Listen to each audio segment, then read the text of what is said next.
पूर्व सीएम हरीश रावत का दर्द छलका है। सीएम त्रिवेंद्र सिंह रावत के लिए हरीश रावत का छलका दर्द। वो बोले कि बीजेपी ने अपने ही सीएम का किया अपमान। तो आपको अहम जानकारी हम दे रहे हैं, जहां उत्तराखंड के पूर्व सीएम हरीश रावत ने अपना दर्द बयान किया है। उन्होंने कहा है सीएम त्रिवेंद्र सिंह रावत का अपमान किया जा रहा है। तो देखिए क्या कुछ कह रहे हैं और तमाम तरीके की अब बयानबाजी अब इस दौरान आ रही है। आपको बता दें कि 14 फरवरी को उत्तराखंड में चुनाव हुए थे। अब इसके बाद तमाम प्रतिक्रियाएं सामने आ रही हैं और अब पूर्व सीएम हरीश रावत ने सीएम त्रिवेंद्र सिंह रावत के लिए अपना दर्द बयान किया है। उन्होंने कहा है कि बीजेपी ने अपने ही सीएम का अपमान किया है। तो क्या कुछ कहा है वो हम आपको बता रहे हैं। त्रिवेंद्र सिंह रावत के लिए हरीश रावत का दर्द छलका है। उत्तराखंड के पूर्व सीएम हरीश रावत का दर्द छलका है और उन्होंने कहा है कि सीएम त्रिवेंद्र सिंह रावत का अपमान किया गया है। बीजेपी ने अपने ही सीएम का अपमान किया है। इस तरीके की बयानबाजी देते वो देखिए नजर आ रहे हैं। तो आपको अहम जानकारी हम दे रहे हैं और देखिए क्योंकि अब 10 मार्च को रिजल्ट यहां आने हैं, 14 फरवरी को मतदान यहां हो चुका है और इसके बाद तमाम तरीके की प्रतिक्रियाएं भी सामने आ रही हैं। और ऐसे में आप देखिए इस बीच पूर्व सीएम हरीश रावत का बयान सामने आया है। उन्होंने अपना दर्द बयान किया है। सीएम त्रिवेंद्र सिंह रावत के लिए, पूर्व सीएम त्रिवेंद्र सिंह रावत के लिए अपना बयान जो है उन्होंने जारी किया है।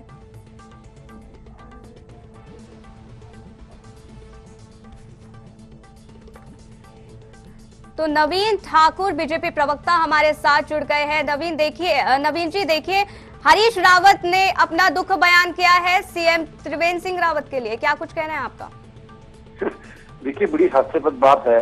माननीय हरीश रावत जी का जो खुद का दर्द है वो दूसरे के कंधे पे बंदूक रख के चला रहे हैं। हरीश रावत जी खुद कहते थे कि मुझे मंचों पर जगह नहीं मिलती है, मुझे पूछते नहीं है कांग्रेस।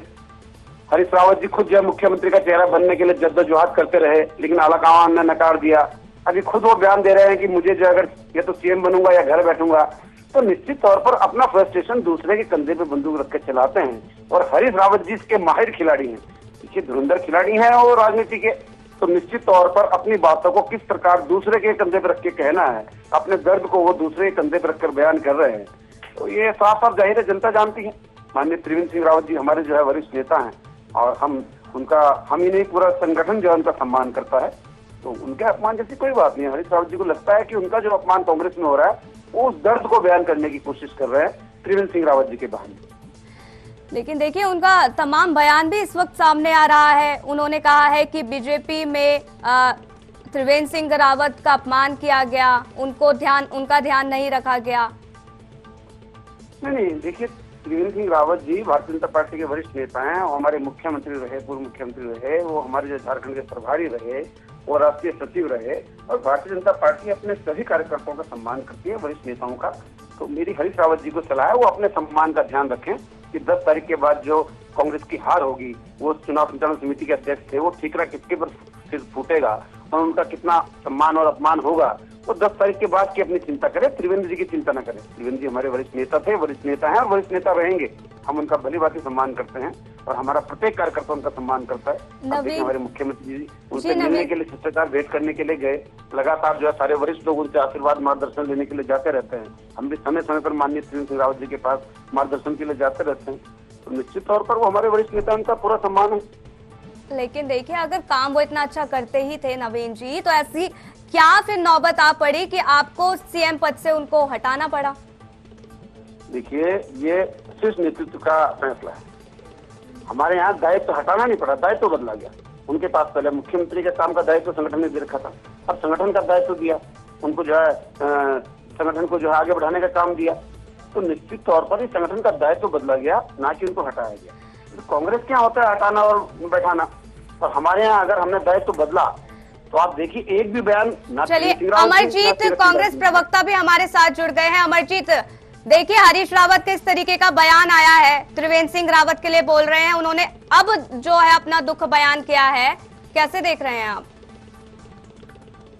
निश्चित रूप से जिस प्रकार से भारतीय जनता पार्टी ने अपने नेता के साथ किया वो दुखद है। इसी को लेकर के रावत जी ने बयान दिया है। इनको बताना चाहिए कि जनता को क्यों उनको हटाया गया। अब ये कह देना कि उनका दायित्व से वो मुक्त नहीं किया गया, इस प्रकार की जो गोलमोल बातें कर रहे हैं, ये सही नहीं है। ये सही है कि उनको हटाया गया, ये लोग उनके कामों से संतुष्ट नहीं थे।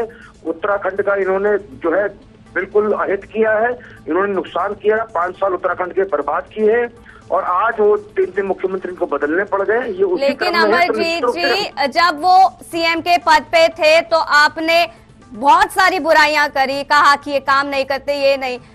दुख व्यक्त करने में इतना समय क्यों लग गया? नहीं, देखिए, जिस प्रकार से उन्होंने कई बातें ऐसी करी, उन्होंने जिस प्रकार से देवस्थानम बोर्ड उन्होंने लाए वो, और भारतीय जनता पार्टी ने बाद में भंग किया। हम तो सवाल करते थे कि वो सही था या ये सही था। फिर उसके बाद गढ़वाल कमिश्नरी देख लीजिए, उसके बाद जिला प्राधिकरण देख लीजिए, कई मुद्दे उन्होंने ऐसा भी नहीं ठीक काम ना किए, वो ठीक किए, उनको हटाया गया। उनको जवाब देना चाहिए, अगर वो मुद्दे सही थे तो क्यों हटाया गया, और अगर वो सही नहीं थे तो वो मुद्दे वापस क्यों लिए नए मुख्यमंत्री ने आकर के। ये भी तो स्पष्टीकरण इन्होंने देना ना, अगर उनके काम गलत थे तो क्यों हटाए, क्यों वापस लिए। ठीक है, नवीन जी से पूछ लेते हैं।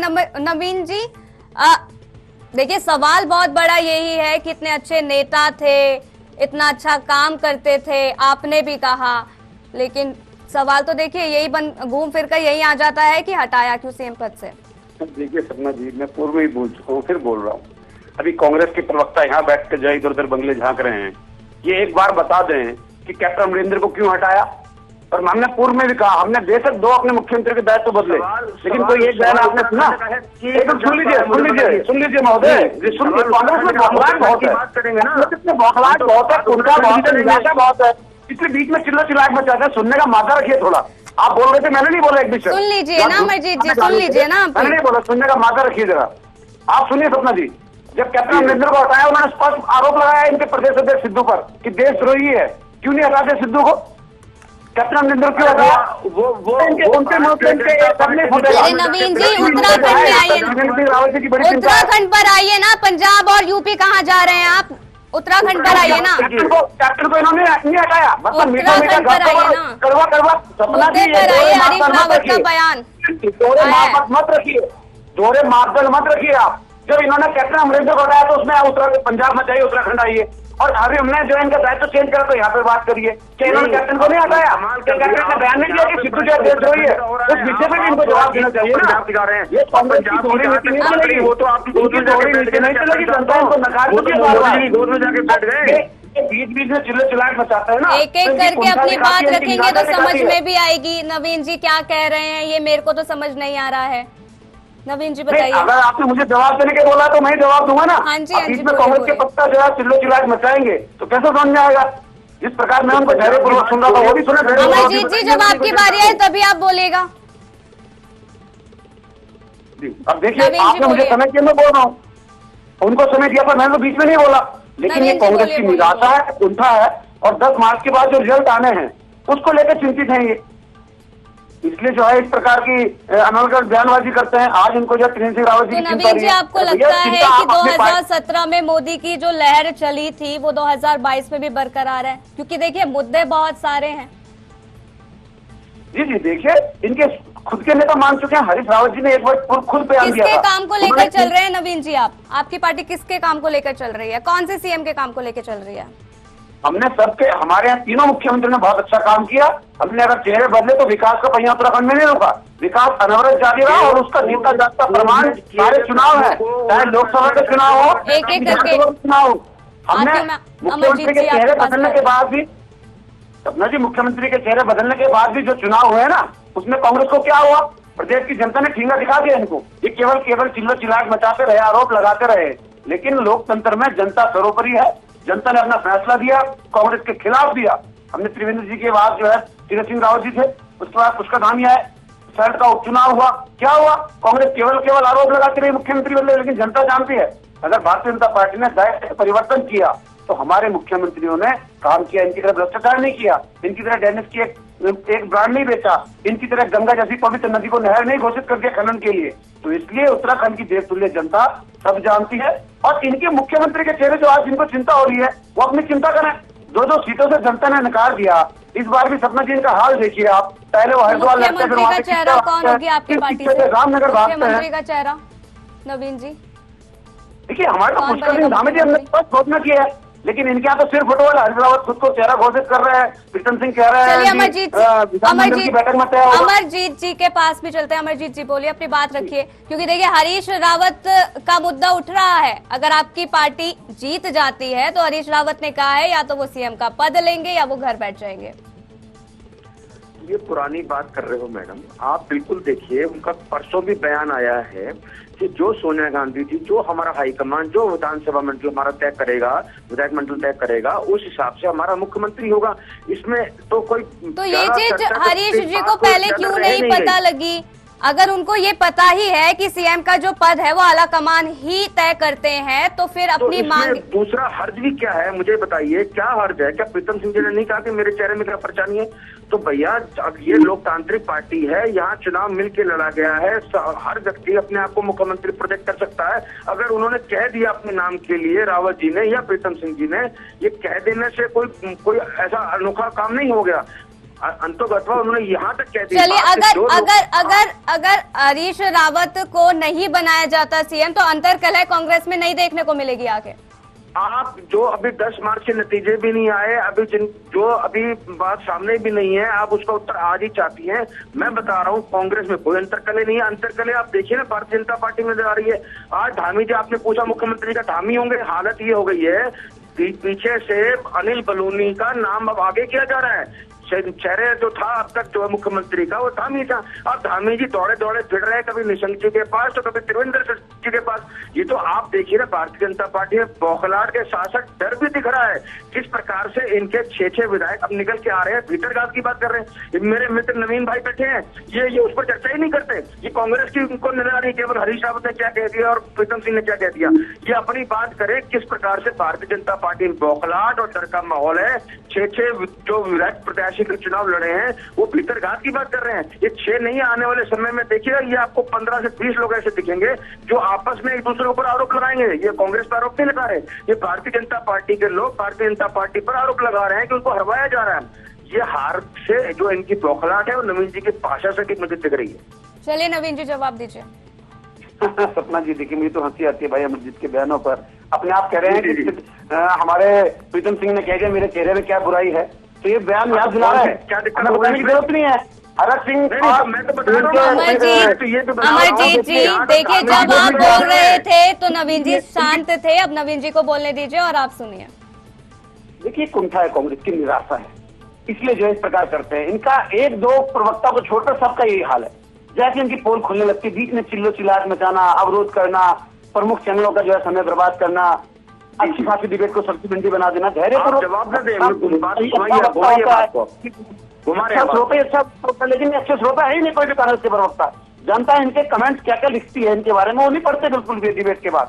जवाब दे इन्होंने खुद कहा, जब देखिए अभी शुरू हो गए, खुद कहा इन्होंने, जनता इनको लगातार नकार रही है। 17 से ऐसे चिल्लो चिल्लाहट मचाना शुरू कर दी तो 19 में क्या हुआ? 500 लोकसभा की सीटें भारतीय जनता पार्टी ने। नवीन जी चुनौती बहुत बड़ी है, क्योंकि देखिए मिथक यही कि सत्ता परिवर्तन होता है, जो सत्ता में होता है जनता उसको नकार देती है, तो चुनौती बहुत बड़ी है आपके लिए। नहीं देखिए मैं बता रहा हूँ आपको, हमने सारे मिथक तोड़े हैं सपना। एक मिथक और था, एक मिथक ये भी है कि एक बार कांग्रेस एक बार भाजपा, लेकिन एक मिथक और भी इस प्रदेश में था ऐसे ही कि जिस भी दल की सरकार रही, अगर कांग्रेस की सरकार रही तो 500 सीटें भारतीय जनता पार्टी ने जीती, और भाजपा की सरकार रही तो 500 सीटें कांग्रेस ने जीती। अब तक जो 4 बार का मिथक था, लेकिन इस बार इस प्रदेश की जनता ने, मैं नहीं कह रहा हूं कि भारतीय जनता पार्टी ने, इस प्रदेश की देवतुल्य जनता ने उस मिथक को तोड़ा। भारतीय जनता पार्टी की सरकार प्रदेश में थी और 19 में 500 सीटें भी भारतीय जनता पार्टी ने जीती, इस प्रदेश की देवतुल्य जनता के आशीर्वाद से। तो जब वो मिथक टूट गया तो ये मिथक भी इस बार टूटने वाला है। ये चिंता ना करें, अपने संगठन की ज्यादा चिंता करें। हमें सलाह दे रहे हैं, चिंता तो इनके हरीश रावत जी कर रहे हैं और हमें बोल रहे हैं कि आप कांग्रेस की चिंता मत करिए। अरे भैया चिंता आप कर रहे हैं, इन्होंने आपकी बात का एक सवाल का जवाब नहीं दिया, इन्होंने बीच में फिर परेशान हो गए। परेशान इतने हैं, इतनी निराशा में, इतनी चिंता में है, इनका धैर्य जवाब दिया जाता है। इनके प्रवक्ताओं का अंदर धैर्य बिल्कुल नहीं है, क्योंकि शब्दों की कमी है, तर्कों की कमी है, मुद्दों की कमी है। इनके पास शब्द नहीं है बोलने के लिए, तो बीच में चिल्लो चिल्लाहट निकालकर किसी प्रकार टाइम गेन करने की कोशिश करते हैं। इनकी जब पोल खुलती है ना सपना जी, तो ऐसे टाइम गेन करने की कोशिश करते हैं। जब ये बोलते हैं हमारे कोई भी प्रवक्ता शब्द नहीं बोलते, एक एक करके बोलिए, देखिए एक एक करके बोलिए, कितनी बार बताना पड़ेगा। समझ नहीं आता है अगर दोनों साथ में बोलते हैं तो। सपना जी, आपने मुझे समय दिया, मैं बोल रहा हूँ। जब आपने इनको समय दिया, पिछली बार इन्होंने इंटरप्ट किया, मेरा भी बनता था मैं इंटरप्ट करूं, लेकिन मैंने नहीं किया क्योंकि हमारी रीत में नहीं है। जो मुद्दों की हम लोग जो है, अरे मुझे बीच में मत लाइए, बात कंप्लीट कीजिए। नवीन जी बोलिए। देखिए, मुझे बोलना है सपना जी। नवीन जी बोलिए, अपनी बात कंप्लीट करिए। जी जी, तो मैंने कहा कि अपने आप तो जो है ये दिखा रहे हैं बार बार कि हरीश सिंह रावत जी ने ये कहा, मोदी जी का करंट अभी खत्म नहीं हुआ। हरीश रावत जी ने खुद कहा कि मुझे चेहरा घोषित कर दीजिए, नहीं तो मोदी का मुकाबला नहीं कर पाएंगे। कहा कि नहीं कहा? फिर हरीश रावत ने कहा कि दलित मुख्यमंत्री होना चाहिए, मैं चाहता हूं कि प्रदेश में अगला मुख्यमंत्री दलित हो। इस प्रकार जो है साजबाग और झूठ दिखा के इन्होंने जो है 1-2 लोग अपने आप दलित शामिल करवा लिए। उसके बाद जाके केदारनाथ में जाके हरीश रावत जी कहते हैं कि बाबा केदार मुझे मुख्यमंत्री बना दीजिए। आप देखिए सत्ता के लिए कितने लालच ये लोग हैं कि सरकार झूठ पे झूठ, झूठ पे झूठ, बार बार हिट एंड रन करके भागते हैं। हरीश रावत जी ने चुनौती दी कि अगर भाजपा ने 3400 भी जो है सरकारी नौकरी दी होंगी तो संन्यास ले लूंगा राजनीति से। हिट एंड रन करके भाग गए। हमारे प्रदेश प्रवक्ता, हमारे जो है सरकार के प्रवक्ता सुबोध उनियाल जी ने अगले दिन 17,000 नौकरियों को आंकड़ा रखा और कहा कि आप देख लीजिए सरकारी वेबसाइट पर है। उसके बाद हरीश रावत जी जवाब देने के लिए नहीं आए, हिट एंड रन करके भाग गए। तो इनकी पुरानी आदत है। जयराम रमेश जी ने इनके केंद्र से आरोप लगाया। जवाब देते हैं अमरजीत जी। ये सच तो है ही, हरीश रावत हमेशा से अपना कुछ ना कुछ बयान देते हैं। पहले अंतरकलह आई, बगावती तेवर हरीश रावत दिखाते नजर आए, उसके बाद सीएम का पद, और अब देखिए उनका दुख। किस तरीके की राजनीति कर रहे हैं कांग्रेस? उत्तराखंड में कांग्रेस सरकार बनेगी, मुख्यमंत्री कौन होगा ये कांग्रेस का आंतरिक मामला है। भारतीय जनता पार्टी के पास जवाब देने के लिए जनता के पास कुछ है नहीं, तो ये घुमा फिरा कर इनको केवल जो निशाना बनाना है वो हरीश रावत को बनाना है कि साहब देखिए अपना चेहरा आगे कर रहे हैं। अरे देखिए ऐसा आदमी तो दलित मुख्यमंत्री की बात कर रहे हैं। अरे देखिए ऐसा तो प्रीतम सिंह ने फला कह दिया। इनसे ये पूछिए जो आपके भीतर घात हो रहा है, जो आपकी सरकार डूबती भी नजर आ रही है, जनता को क्या जवाब दोगे? आपका मुख्यमंत्री, जो भावी मुख्यमंत्री जिनको आप बना रहे हो अभी, वो भीतर घात की चिंता की वजह से कभी दिल्ली दौड़ रहे हैं, तो कभी तीरथ सिंह के पास जा रहे हैं, कभी त्रिवेंद्र के पास, तो कभी निशंक के पास। यहाँ तो हालात ये हो रही है, इनके अंदर खाने की जो खबरें आ रही है वो खबर ये आ रही है कि अनिल बलूनी बनना चाहते हैं मुख्यमंत्री। ये उस पर तो कोई बात नहीं कर रहे। अरे काम किया होता तो ये भगड़ न मस्ती, काम किया होता तो निश्चित रूप से आप सरकार बनाते। जनता के साथ आपने जो भीतर घात के साथ साथ उसके साथ विश्वासघात किया है, जनता आने वाले समय 10 तारीख को इनको जवाब दे देगी। ये घर बैठेंगे, आप इससे निश्चिंत रहें। कोई उपलब्धि नहीं बता सके, इनसे उपलब्धि पूछेंगे तो ये केवल केंद्र सरकार की उपलब्धि बताएंगे, राज्य की उपलब्धि नहीं है इनके पास कोई भी। चलिए ठीक है। नवीन जी, सच में बनेंगे क्या अनिल बलूनी सच में सीएम बनेंगे क्या? देखिए बातें तो आ रही है। इतने दूरदर्शी हैं कि इनको जो है कांग्रेस का तो पता नहीं, जहाँ पे जो सिर्फ फुटबॉल हो रही है। हरीश रावत कह रहे हैं मैं मुख्यमंत्री हूँ, घर बैठूंगा। प्रीतम सिंह कह रहे हैं मेरे चेहरे क्या बुनाई है। अनिल बलूनी जी कोई एक बयान आपने सुना? जी आपके अरे अमरजीत भाई सुन लो, बीच में बौखलाहट शुरू हो रही है। ये इतने बौखलाहट, इतनी अमरजीत सिंह जी, अंदर के लोग आपसे मिले हुए हैं क्या? जी मिले हुए हैं? नहीं, अरे तो चर्चाओं में तो बात निकल आ रही है ना, भीतर घात तो हो रहा है इनके अंदर। भीतर घात हम थोड़ी कर रहे हैं, वो तो चर्चा नवीन जी जवाब दीजिए। नवीन जी जवाब दो। ये कुंठा में आप बोलते हैं। देखिए आप जब बोले थे तो नवीन जी शांत थे, आप प्लीज जवाब सुन लीजिए। नवीन जी, मैंने कहा कुंठा में है, निराशा में है। अनिल बलूनी जी कोई बयान है? हरीश रावत जी रोज बयान देते हैं, फिर ये बोलते हैं कि हरीश रावत को निशाना बना रहे हैं। अरे भैया मैं निशाना नहीं बना रहा हूँ हरीश रावत को। हरीश रावत तो आपकी पार्टी निशाना बना रही है, आपके नेता बना रहे हैं। चलिए देखते हैं। अब देखिए बयानबाजी का दौर भी जारी है, ऐसे में अब देखना बेहद दिलचस्प होगा कि किसकी जीत किसकी हार होगी, और इसका खुलासा भी 10 मार्च को पता चलेगा। अमरजीत सिंह जी और नवीन जी, आप दोनों का ही बहुत बहुत शुक्रिया हमारे साथ जुड़ने के लिए और तमाम जानकारी हम तक साझा करने के लिए।